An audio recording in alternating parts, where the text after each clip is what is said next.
বন্ধুরা, আমি বিস্তারিতভাবে বলবেন। আরেকটি কথা পরিষ্কার বলতে চাই, জামাত ইসলামী কোন সন্ত্রাসবাদকে পছন্দ করে না। ইসলামের জঙ্গিবাদের কোন স্থান নেই।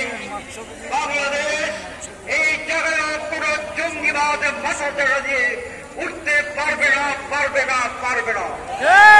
সেটা ধর্মীয় জঙ্গিবাদ হতে পারে অথবা রাজনৈতিক জঙ্গিবাদ হতে পারে।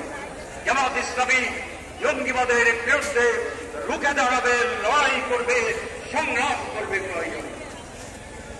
সম্মানিত ভাইরা, আমরা কারণের আকাঙ্ক্ষা পূরণের ব্যাপারে আমরা যন্ত্রভারতী আমির জামাত আশা করি বিস্তারিত বলবেন। আমি শেষ কথা বলে দিতে চাই, সেটা হচ্ছে আওয়ামী লীগ কি করছে বলতে চাই না, তারা গণকে তাদের এই দেশে আর কোন ঢুকার সম্ভাবনা নেই। তারা